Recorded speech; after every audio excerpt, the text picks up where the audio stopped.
The Core 4 explodes in the final 40 minutes as the Maple Leafs get a big win over Connor McDavid and the Oilers. Welcome into Rinkwide Toronto, sponsored by Bodog, free casino games and sports odds. It is time to play at Bodog.net. Rob Wong joined alongside by David Alter, comes to us from Scotiabank Arena, where the Maple Leafs avenged their ugly loss in Edmonton last week with a 7-4 victory tonight, and we were expecting a lot of fireworks coming into this one, Dave. You would have expected the Maple Leafs to step up their game considering what happened the last time between these two teams, and definitely did not disappoint. If you're a Maple Leafs fan, you're very happy. If you're an Oilers fan, maybe not so much, watching your team give up 7 goals on Hockey Night in Canada, but I just imagine, being there tonight, you obviously were there.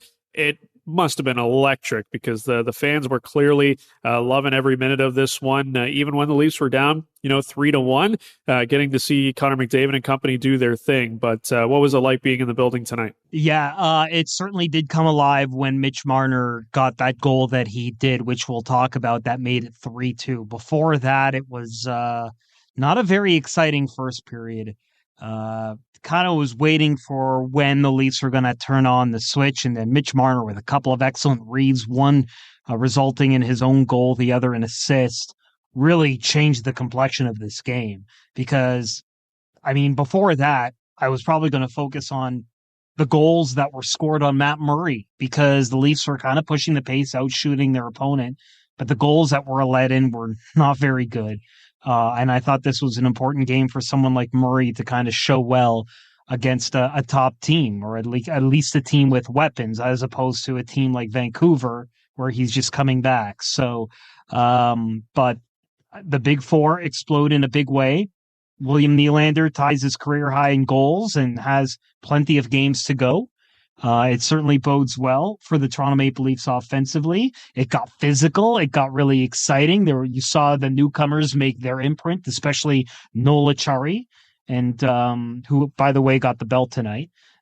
So it was very interesting, and a lot of weird stuff happening. Of course, the Bunting and Kane mix up in the middle of the ice. The embellishment call that he got, I did request him after the game. We didn't get him, but certainly it looks like Michael Bunting has not shaken the reputation that rightly or wrongly he's established with officials. But there was a lot in this game. And I think, when you see the physicality there, I think that's what a lot of Leaf fans, like a large segment, were kind of waiting for. Just when is this team going to kind of, show that element to their game? With the newcomers, they kind of came in numbers to really make an impact. I thought McCabe was really good as well. So, good effort all around. Yeah, definitely a lot of positives to come out of this one. And as you mentioned, a lot of other things to unpack with regards to some penalties and the officiating, which does crop up from time to time. But as you said, Mitch Marner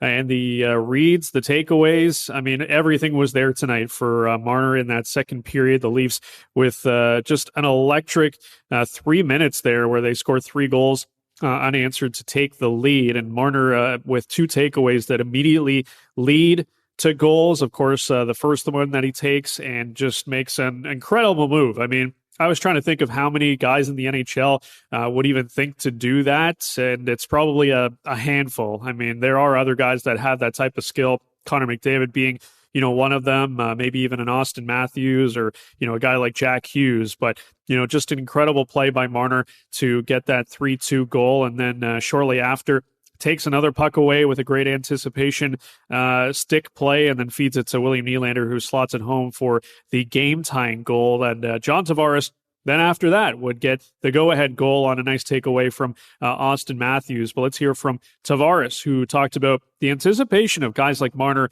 and Matthews and how it's just unreal. Yeah, it's impressive. It's stealing it and anticipating it, and then it's just the all-in-one motion, the fake to get into goalie to bite to his forehand and just kind of laying it in there. It's extremely impressive. Even on my first goal, the way Poppy just kind of pickpockets their defenseman and sets up the 2-on-1 and, draws people in and finds me. So 2 big plays by both those guys really gets us going, and why they're elite players and so good, not just with the puck, but, how they can work without it. Just anticipate the play and obviously get it back and do what they do. And it's so interesting when you think of the reputation that the Leafs have around the league, Dave, and it's a team of, that's maybe not as defensively sound as a Boston or a Tampa Bay. But when you look at guys like Austin Matthews, Mitch Marner, Willie Nylander, and even, John Tavares to a certain extent, I mean, these guys are pretty crafty with stick lifts and takeaways. And, I think of like Nylander and Matthews and what they've shown this year of how strong they are on the puck in their own end to get retrievals. Like, I don't think this team necessarily gets the credit and reputation that maybe it should deserve when you see, some of the defensive plays that they make, whether it's, in the offensive zone with takeaways or the neutral zone. And I mean, we saw it all on display there in the second period with Marner especially. Yeah, I mean, the ability to read and get those steals. Marner's had that 200-foot ability to play defense as well. Is just going up, like that's why he's on the penalty kill, so that he can make plays like that, which can lead to shorthanded opportunities, which also leads to a net positive on the penalty kill, or at least close to it. I mean, no team really kind of gets it, but just being able to kind of do that and get those goals is just something that Mitch Marner is able to do. And outside of all of that, even before they got the newcomers, like we talked about, the Leafs were bringing down their average goals against per game for much of the year and kind of establishing that identity of defense. So they were kind of well on their way in that regard, making sure they were able to kind of push it.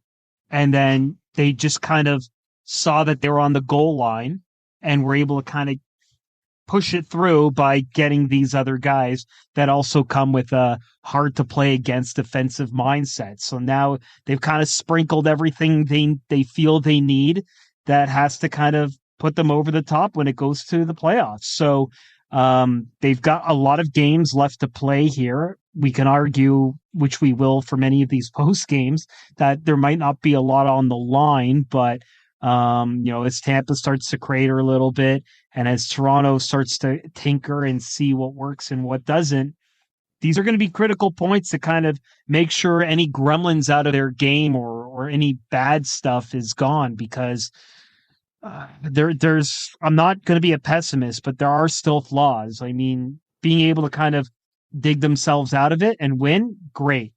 But I didn't like the way that first period went. I didn't like Murray's game and goal tonight.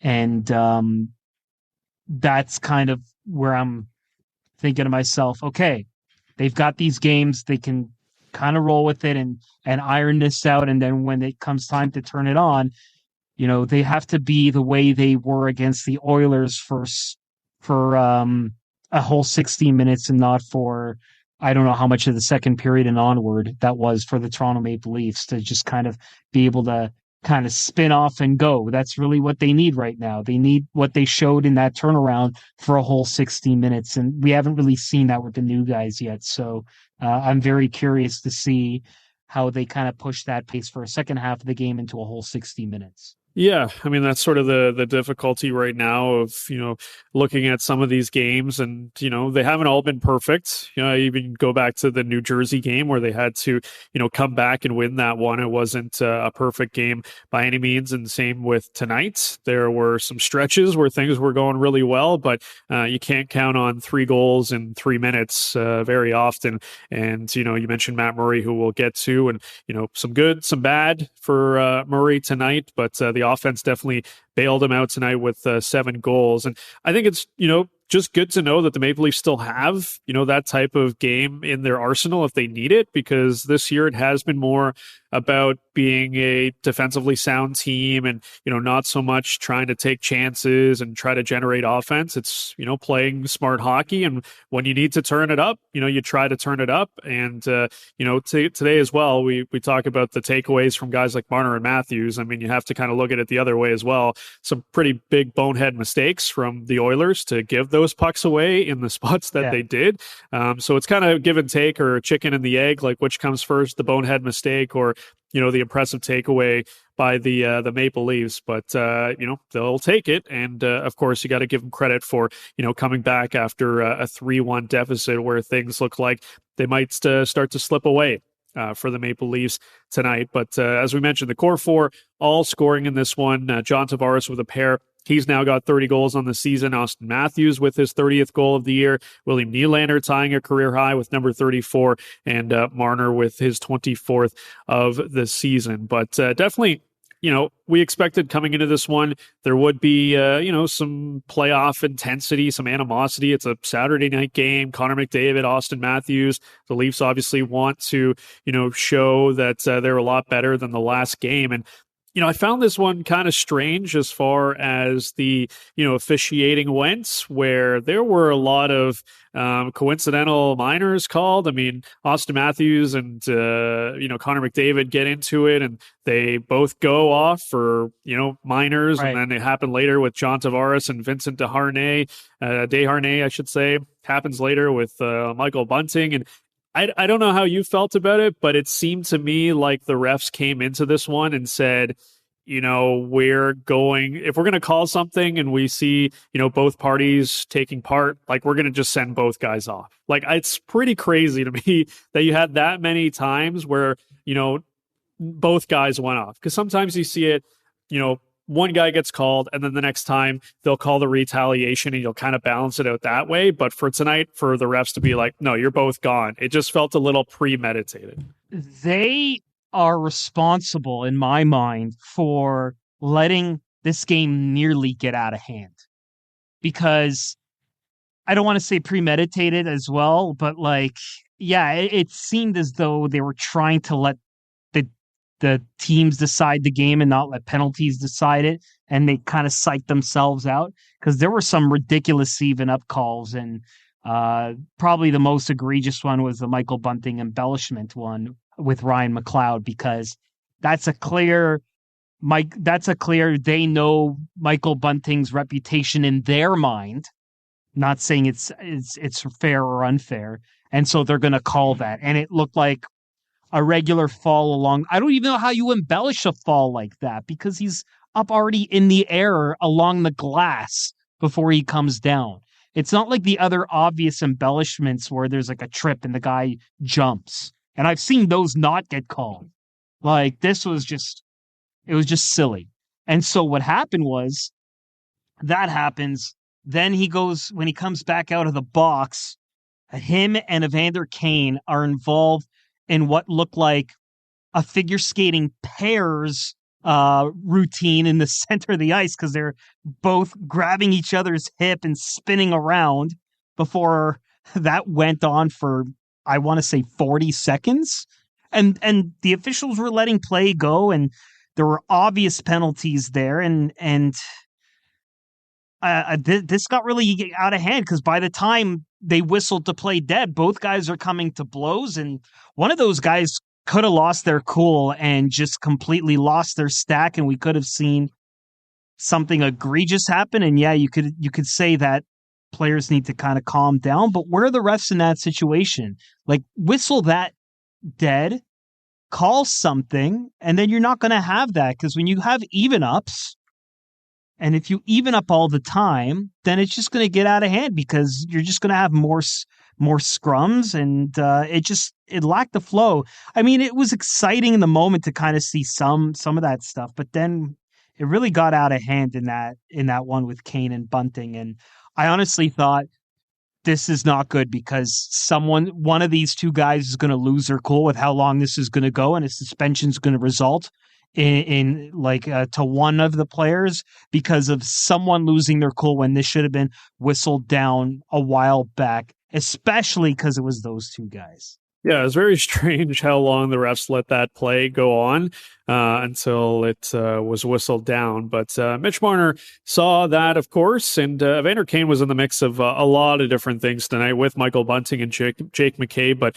Mitch Marner says he was not surprised with the way Michael Bunting reacted. Nothing really. I don't know. Just, I think Bunce did a good job of keeping his cool, but I don't know what you want him to do at the end of that.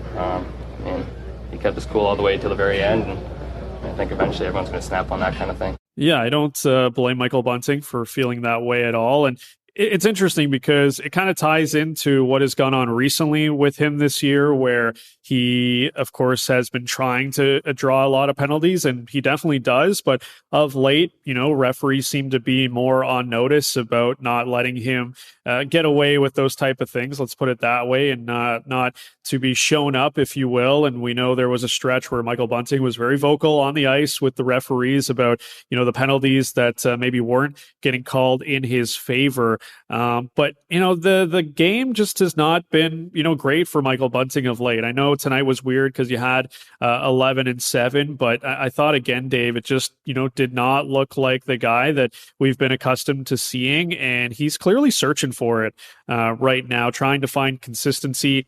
It might be difficult because he's, not playing on a line with Austin Matthews and Mitch Marner, where he has been for long stretches of the last, year and a half here. But where do you kind of see Bunting's game at right now? Yeah, I mean, it's tough. I think that he had a big game the other night where he had the goal that tied it 3-3 in New Jersey and set up the winner. So I really like that he kind of got things going in that regard. And then they kind of promoted him here on the pseudo second line with rotating wingers in this game.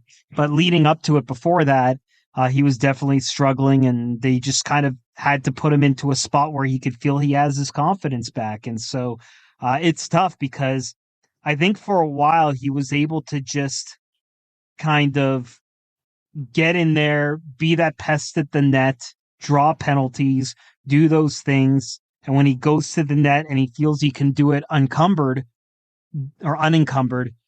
I think, it was like the best part for his game because he didn't have to think about things. Then you start developing this reputation. And then once that starts to creep into your mind, that's there every time he's going to the net because he doesn't want to be a liability for his team. And I feel like trying to get around that balance of playing his game and not being a liability for his team has been a bit of a struggle and affects all aspects. So I think maybe the embellishment call is not going to help that because that just reinforced that he hasn't done enough in the official's mind to kind of shake that yet. Maybe the way he handled the end of that Kane thing might, but I don't know. It's going to take a little while. And I remember Austin Matthews having a little bit of trouble, not from an emotional standpoint, but from a showing up ref standpoint early in his career, and eventually just settled it down, and it's not become an issue since. But this is a tough one because I think he's just got to find a zen state where he feels he can go to the net and not be a liability. And once he gets those things back, his game will come back. And so I feel like it's part and parcel. He went through this early in the season when the Leafs were struggling as a whole. They put him on the third line. They moved Kerfoot up.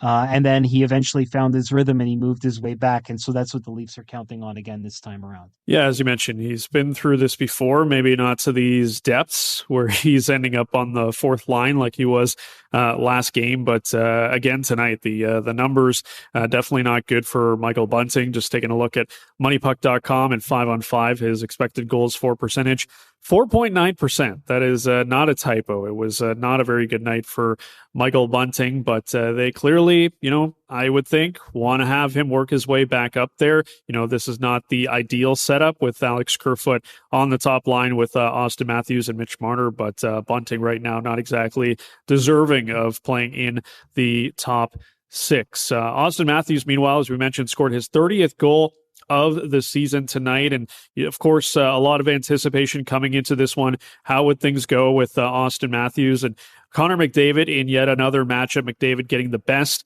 of Matthews last time in Edmonton. And you could tell very early on, Dave, in this one, Austin Matthews had it. I mean, he had it the other night in New Jersey and had the game-winning goal, of course, and tonight had a bunch of chances in the first. And you can just tell, right? When he's on, he's skating, he's playing physical, he's using that big body of his, and he's making plays. And it just felt like a matter of time until he was able to break through in this one. I mean, it's always fun going against great players, and obviously he's at the top of our game. So you always got to be ready to play a guy like him, because he's always on. So I thought we did a decent enough job, obviously, to limit his time and space. But when you his kind of player, you're going to get looks and you're going to get chances. And obviously, he made up on tonight. But I thought for the most part, we did a pretty good job of just trying to keep him to the outside as much as possible. So, Dave, I guess we're looking at 1-1 now on the scorecard for Matthews and McDavid. Yeah, of course. It might have even been a 10-8 round in that first meeting between Edmonton and Toronto, from a head-to-head and a team standpoint, but certainly Matthews got the better of him tonight. I think that it was interesting that Sheldon Keefe even mentioned that there was that attitude of we have to show well for given how poorly we played against them the other week. It was so recent. It's not one of those things where it's half a season later and it becomes a memory and a lot of time has passed. It's pretty fresh. It was probably the best representation of their worst part of the road trip, even though they did finish at 3-2. So to use that, have a recency there to kind of figure out what you're going to do about it and be motivated and go into it and respond in kind speaks to the resilience of the team. They've always kind of had it. They've kind of shown it. But they really had to have a good showing. And so that's why that second period turnaround started by Mitch Marner was so important, because it was looking like it wasn't going to be that. And then we were going to be talking about something else on this podcast. So they get it. Austin Matthews looks like he's back. Maybe he can actually string some games together in succession that will actually be good and can start ramping up for playoffs Austin Matthews, which is what the Leafs need. They need a good playoff Austin Matthews, because that's going to erase any sort of doubt or any sort of down year talk if he is a critical point to if and why or how the Leafs end up getting any sort of success in the postseason. Yeah, and it's interesting. You go back last year when Matthews, was just on another level, and of course wins the Hart Trophy and all of the other accolades. And there was that conversation about, is Matthews now in the McDavid stratosphere? And at least for last year, I mean, it was definitely a conversation. And then this year, it's been Connor McDavid just taking it to a level that not many people have ever been to in the National Hockey League. And you see a game tonight where McDavid is doing McDavid things, but you see that type of game from Matthews where I know he has just the one goal, but it just kind of reminds you that when this guy's at his best, like, he deserves to be, in that conversation. I think McDavid, the year he's had, he's clearly put himself in a tier of his own. Like, nobody's touching that when he's at the top of his game. But, Austin Matthews, we've been, waiting for this, all season to have this consistent run of, really elite performances from Matthews. And it just seems like he's found that level the last two games here. Yeah, I think so. I mean, look, it's 30 goals now. He's able to kind of ramp it up.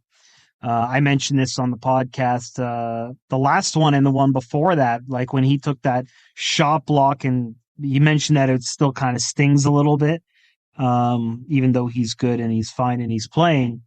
And then all the other things that he kind of went through with the knee sprain and then the undisclosed injury before that, that at that point, when he had the shot block, he was the leader in block shots among all forwards, which is not something you expect from a player of his caliber in that category. Like, you expect leading in offense, leading in all these other things, but in some of the defensive elements like that, leading all forwards in the NHL with shot blocks at the time of that block, it's pretty impressive. Like, it really kind of put into perspective that there was a bit of a different kind of Austin Matthews, like, that was being presented to us, and it wasn't a bad thing. Yeah, the points were down, sure, but the Leafs are getting results. Everyone else is putting up points and perhaps being better for it. And then now he can kind of be opened up to be the threat that he can be and not the focal point like Connor McDavid is when he's there with Leon Draisaitl. Like, there's always the focal point of how are you going to limit Connor McDavid? Well, we haven't heard a lot of how are you going to limit Austin Matthews talk this year, so he can fly under the radar and perhaps bust out, not like what we're seeing here, but more so in the playoffs. So it's good, and he's got all these other things he can do to his game that make him a better all-around player. And so that's why it's really going to be tested in the playoffs, which is why we're all waiting for that moment, which will be quite special to see how the Leafs kind of take this edition of the team and this edition of Matthews into the postseason. So the core four, of course, getting a lot of the talk in this one, and why not? They were incredible in the final 40 minutes. But I think we have to give a nod here to the guy that you mentioned got the belt tonight, and that was Noel Acciari, who scored twice in this one. In fact, had the first goal of the night, 3:05 into the opening frame, and then had the last goal of the night with the empty netter. And man, he has been as advertised since coming to the Toronto Maple Leafs, a hard-nosed type of player who head coach Sheldon Keefe spoke about post-game and said couldn't be happier with his game right now. Well, I think I'd say it's what I expected in terms of, how physical he is, how strong he is on his feet, how he's like just a gamer that does whatever it takes to win. I would say some of the offensive pieces have I mean, I know he's scored 20 goals before and all of that, and he has the ability to do that, but he's also he's made plays, he's generated shots, he's getting in behind defenders, he's taking the puck to the net. So he's doing little things there that show some great capacity for us, lower in our lineup to be able to play against anybody, be a guy that's no fun to compete against, and chip in for us offensively. So it's obviously a very important player. Yeah, he definitely has been, Dave. And man, it just goes to show you how much of a coup that deal was with St. Louis to not only get Ryan O'Reilly, but Noel Acciari. And I think everybody did say that, from the get-go that, for the Leafs to be able to get a piece like that can solidify the bottom six, play on the wing, play the center position as well, and play the type of hockey that this team wants to play. I mean, he's just been an absolute perfect fit for this team. Yeah, and he was one of four players, of course, his entire line expected goals at even strength 100%, which is pretty impressive. When you're delivering the hits, you're doing all those things, you're setting up plays, and you're showing it from an underlying standpoint.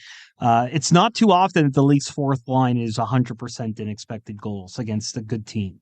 Like, you don't see that. Like, that's you put on a circle, you put on the metaphorical fridge or up on the board all the time if you want to have playoff success and show that your bottom six is improved, and you do it against a good team and you have 100% expected goals for, but you also have the goals scored to prove that. I mean, one was an empty net, fine, but other than that, that's fantastic. That's just all around exactly what you want to do. Like, that's exactly what the Toronto Maple Leafs got in Noel Acciari. And I remember when they got Ryan O'Reilly, and I looked at the return and I was like, they got Acciari too. Okay, that makes a lot of sense. Like, I totally see why they got that. And then I remember when we first talked to Sheldon Keefe about it, he was really excited, not just about Ryan O'Reilly, but he emphasized the Acciari part, for the center depth, which, I mean, ended up being not moot because they could still use him there if they have to. But since they got Sam Lafferty, he's kind of not been necessary to kind of move up in the lineup, but they can lean on him if they need to. And so for him to do that stuff, 7 shots on goal and 5 hits, like it's kind of rare when your second leading shots on goal person is also your leading hit guy. And you push the pace of play when it comes to expected goals and all that stuff. You weren't just like hitting because you didn't have the puck, which is what a lot of people say about the hit stats. So you do all those things. It's the full package of being an effective hitter while being able to produce and generate stuff for you. And so that's a great game. And if the Leafs are going to have a good playoff series with Tampa and show well against the fourth line, he is going to be absolutely key. They need him healthy, good, and playing like he did in this game. Like finishing all the checks and all that stuff's great, but he's got to play like this and bring some of these games to kind of match up with what Tampa has in their bottom six. And I thought tonight was an excellent example of that. Yeah, he's locked in for a spot in the bottom six, no doubt, has been pretty much since he came over in the trade from St. Louis. All right, coming up, we will get to the goaltending. Matt Murray getting the start in this one. Some good and some not so good from the Maple Leafs starting netminder. We'll also talk about the special teams as the Maple Leafs picked up a pair of power play goals. It is rink-wide Toronto. Maple Leafs winning it 7-4 over the Oilers. We're sponsored by Bodog. Free casino games and sports odds. It is time to play at bodog.net. It is rink-wide Toronto. Pre-game, post-game, every game.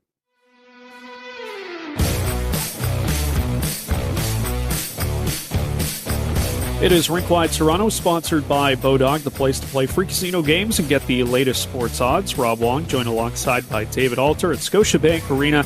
Leafs picking up the 7-4 win over the Oilers. We will get to Matt Murray and his start tonight coming up in just a moment, but time for the Bodog line of the day. And no surprise coming into this one, Dave, the over-under was set at 7, and that went way over as special teams played a big part in this one. The Leafs with a pair of power play goals, and one from John Tavares, the other one from Austin Matthews. The Oilers also got a power play goal, in case you're wondering. It was Leon Draisaitl in the third period. That penalty kill for the Maple Leafs. Tough, of course, against an Oilers power play that is one of the best of all time historically and on pace to potentially be the greatest power play in the history of the NHL for a singular season. But when it comes to the Maple Leafs man advantage right now, I know everyone, wants to see them score every single game and look like the Harlem Globetrotters. And they definitely had some moments tonight with the man advantage against the Oilers. But for me right now, it's so hard to, get a read on it because come playoff time, they're going to be taking on Tampa Bay, of course, who, have a pretty decent penalty kill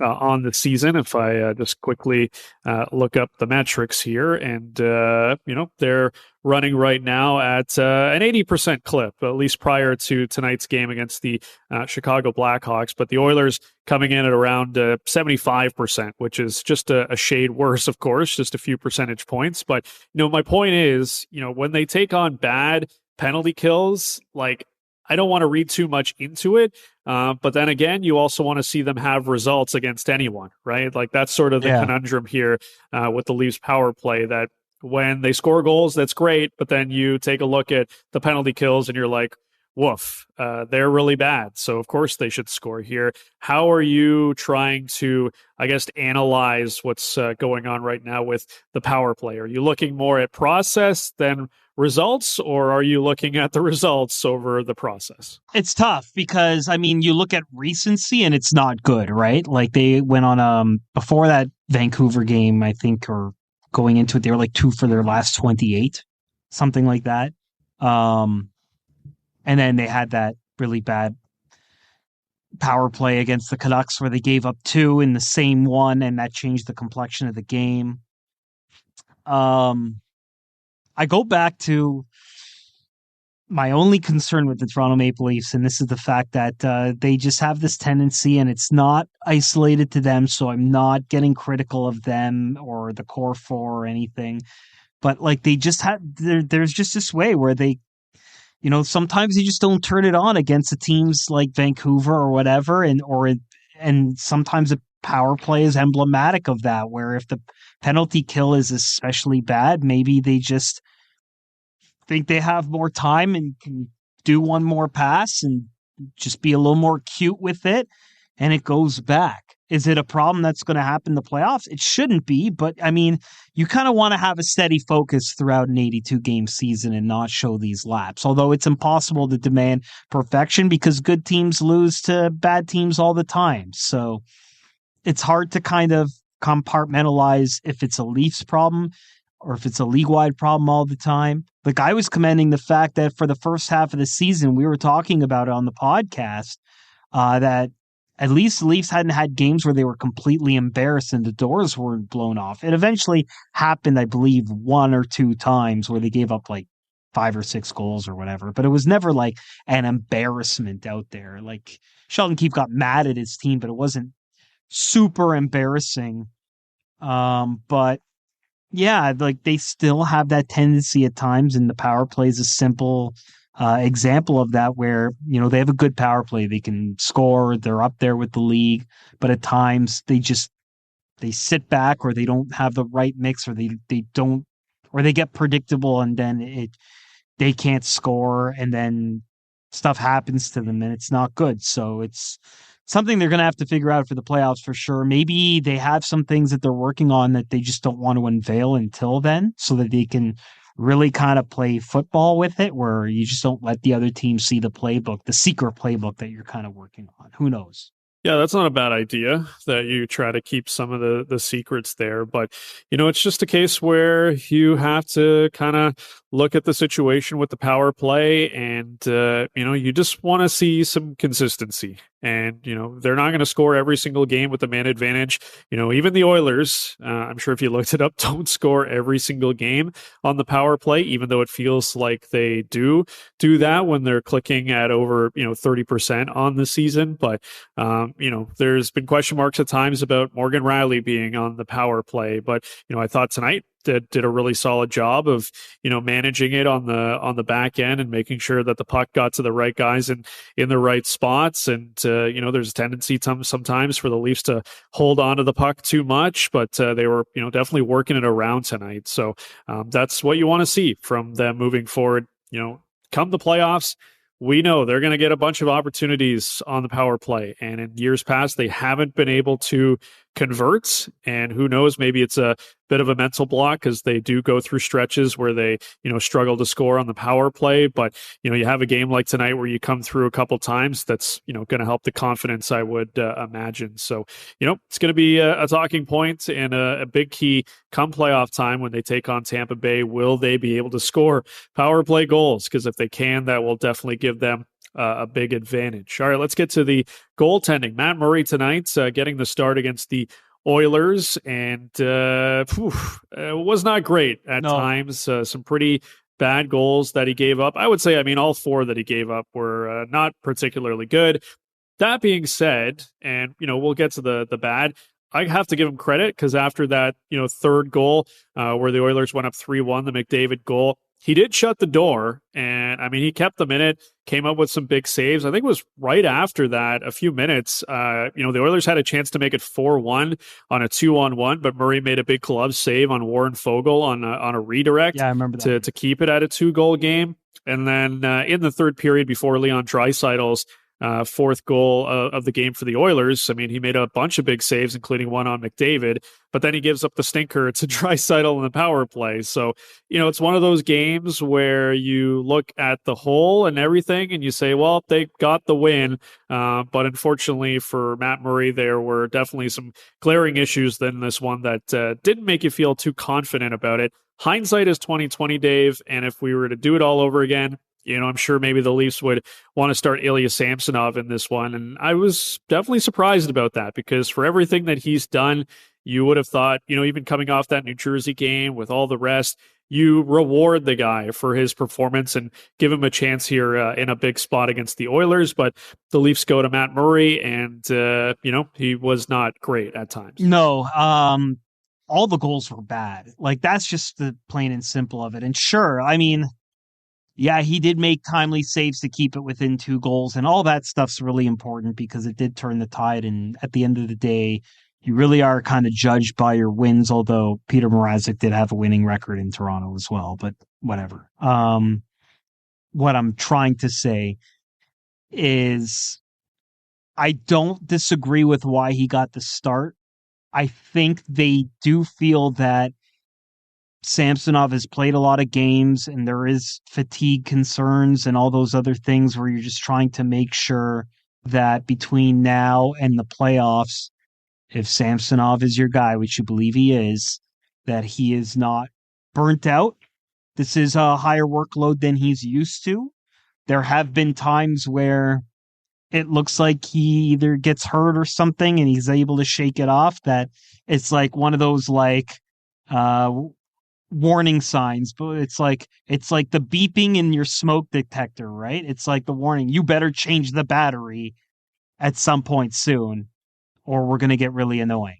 So that's kind of the warning sign there. And so give him the rest. And even talking to Samsonov, he's just talking about, he's like, so it was good to actually not play a bit so that he can actually spend time just working on things, because game days are different from a routine standpoint for a goalie as opposed to an off day, practice day, where you're just kind of doing more tracking and positioning and all the other stuff and the technical aspects of it. So I think that's kind of where they're at. And they also want to build up Murray just in case. Like they opted not to do anything with their goaltending situation. They believe in what they have, even below Murray with Wall. So they have the luxury, and they're going to have a lot of games in a short period of time. So you're going to see a lot of Murray. I wouldn't be surprised if he gets about half, just so that both guys are fresh and rested. And then you make that call for opening night, which, I mean, if you were making that decision today, it's a no-brainer. I got asked about it, and I don't know how anyone would think otherwise, that it's got to be Samsonov for game one. Yeah, I mean, I would be very surprised if things continue to trend the way they are and Matt Murray's your game one starter. Like, it just wouldn't make sense, really, based on what we've seen so far this season. And I think if you're, the Leafs, if you gave them the truth serum and you ask guys like Marner and Matthews and whoever, who do you want starting in goal right now, game one behind you? Who do you have more confidence in? It's Ilya Samsonov. Like, that's just a no-brainer right now. So I get it, what you're saying. They want to keep him fresh and they want to make sure he gets to that point because it is a big workload. He's already been hurt. There's a bunch of stuff going on. I was just surprised, with the way things are going right now. You got these days off that you wouldn't give him another opportunity here in a big game because, you're still trying to get a sense of how, Samsonov is going to be when the lights are bright. And can you trust him? If you can't trust him in a game Saturday night against the Edmonton Oilers, and I'm not saying that's what was going on here, but, if he, wilts in a moment like that, I mean, how is he going to become game one against the Tampa Bay Lightning? So, there's still question marks about both of these goaltenders, and you're still not 100% confident. But if you're looking at who you would prefer to have in goal right now for game one, it's Ilya Samsonov with a bullet. So we'll see how things go here for Matt Murray, and hopefully he can right the ship a little bit here and just show some consistency. But the guy was off for like 2 months. So I think we kind of get what was going on there. Meanwhile, the Maple Leafs went back to 11 forwards and 7 defensemen again, Dave. When I think of 11 and 7, I think of the Drake meme, the Drake meme I'm thinking of where he's kind of like looking away and he's like, nah, I'm not into that. Yeah. And then the second part is he's pointing at it because he likes it. So I think, Sheldon Keefe to the media, he's like, nah, I don't actually like 11 and 7, but behind closed doors, he's like, you know what? I kind of like it, but it's sort of necessity for him right now with some of the injuries he's dealing with. Of course, he did mention after the post game today, or at the end of his post game, that Luke Shen did have him and his wife, the baby came. Of course, he's away from the team for the birth of his third child. So congrats to Luke Shen on that, of course. And he'll be back with the team, I'm sure, very shortly. But to get back to 11 and 7, tonight it worked out because they won the game. But, what are your thoughts on doing this more often now? If this is the way they want to, get guys in and, try to mix Eric Gustafsson in the back end and maybe try to take away some minutes. And, I'm sure it helps that Mark Giordano, even a TJ Brody to a certain extent, like these guys are a bit older, maybe it helps them limit the miles a little bit before the playoffs, but doesn't seem optimal with 11 and 7 when you're trying to get some momentum and some consistency throughout 60-minute hockey. Yeah, I'm looking at it. Apart from Brody and McCabe, it's pretty evenly split. Like, everyone got 12 minutes or more, which kind of surprises me. Usually when you kind of have that mix, someone's getting like single digits. And so I'm looking at it, and yeah, I don't see a single player below 12 minutes in those 7. And that's pretty rare. So I'm starting to think that we're probably going to see 11 and 7 for the playoffs. Like, I think that the more you see this, the more they're getting comfortable with it. And I kind of jokingly put this out on Twitter earlier today. I would love to see if a team was so rich on D and you're only playing 3 lines in the playoffs anyway, why not just go 10-8? If you do that and you spread it out and you have the defense to do it and you have 10 forwards and the extra forward could be another center and you kind of split things down that way. I mean, let's be real. If you're going to play just 3 lines, you can kind of do it that way. Not saying they should start doing that now, but I mean, the way defense kind of roves into positions, if it kind of evolves, it can get there. But 7-11 or 11-7 is definitely happening for the playoffs the way it looks right now. I can't say otherwise that it's not. Toronto steals a lot of what Tampa does. Tampa's done this successfully for the playoffs. Luke Shen, once he gets here, when you have the 9 guys, and you don't have Connor Timmins out, like he's the odd man out, you have a good complement. If you have Shen and Gustafsson as the difficult choice to make there between who's your 7th, I think it's a no-brainer. And then maybe Shen becomes your everyday 7th guy and you can bring different elements, because look at the minutes he was playing in Vancouver. Look at the minutes Gustafsson was playing in Washington. I mean, how do you... I don't know any other argument about how you can't do this. And like Zach Aston-Reese has been scratched every now and then to be that guy. I don't see how the Leafs not do 11-7 for the playoffs the way things look right now. Yeah, you don't like it. It's more for me on the back end, right? Like, I just think, you want to have the pairings on defense kind of set. And, you can still limit it. It's not like Sheldon Keefe is forced to put out the same guys every single game. You ice 7 defensemen. If one guy's having a bad night, you don't have to play him, right? Like, that's the benefit of it. And of course, up front with the forwards, it's generally a 3-line game come the playoffs anyways. So, the final forward or 2 forwards, maybe they don't see a ton of ice time. So, it's still going to be dictated by the top 9 forwards, and it's still going to be dictated mostly by, the top 4 defensemen. That's usually how it works come playoff time. I just wonder, with some of the options, let's just put it that way, on forward, if maybe it makes more sense to have more options up front than it does on defense. Because I think, I still trust the majority of the Leafs blue liners, and I don't know if the thinking is, Eric Gustafsson, we have him as the 7th guy.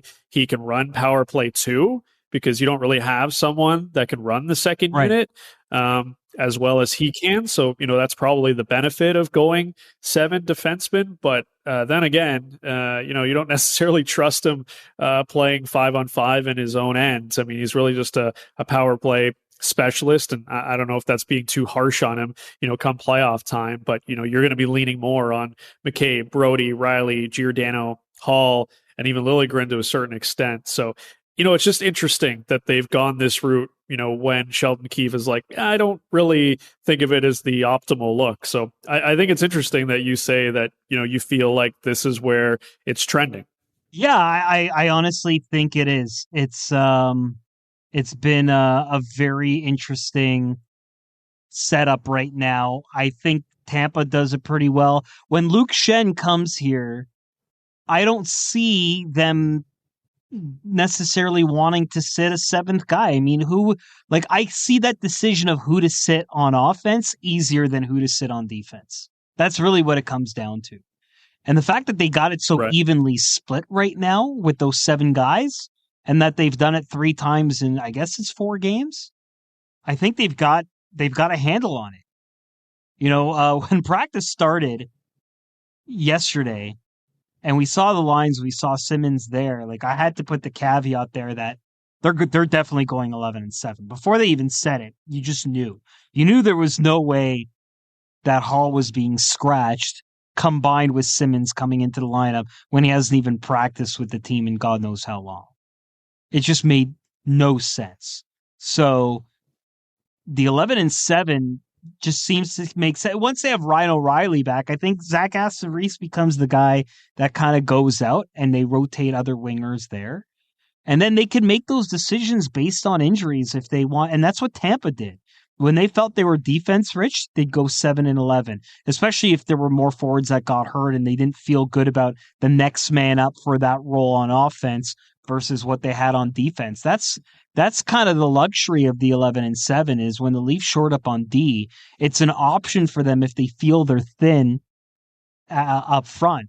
If everyone's fully healthy, Ryan O'Reilly comes back, and then you have a plethora of guys, and maybe there's some injuries that happen on defense, then that takes care of that for you, right? But look, I think they brought Luke Shen in because they needed the human eraser element there, and then they like everything else that they have with their top six. That maybe Gustafsson is 8 and he doesn't play, and then they don't have to worry about that. But then you want Liljegren in there. Hall's going to be dependent on for his penalty kill, whether you like him or not. I don't see him being scratched at this point. So that's the call. Like it just seems to me like they have the flexibility. And right now, especially with Ryan O'Reilly out and with what they're kind of looking to do, I think 11-7 is probably the way things are going to trend right now. It just seems obvious to me. All right. We'll see what Sheldon Keefe decides to do come game one. But he's putting everything in the blender at this point, and he's trying all different kinds of combinations to find something that's going to work, hopefully, when it comes to the postseason. But that'll do it for this edition of the Rink-Wide Toronto post-game show. The Maple Leafs will be back at it on Monday when the Buffalo Sabres come to town. And, of course, that one is going to be a good one, as is always the case when those two teams square off, whether it's in Buffalo or Toronto. We'll have the post-game show for you. Make sure to like, review, subscribe to the pod wherever you get your favorite pods. You can follow us on Twitter, RinkWideTOR, @DAlter, and @RobWong34. And you can always get the pod at RinkWideToronto.com. For David Alter and producer Aaron, I'm Rob Wong. You've been listening to Rink-Wide Toronto, sponsored by Bodog, Canada's home for casino games and sports odds, where everyone goes to play. It's Rink-Wide Toronto, pregame, postgame, every game.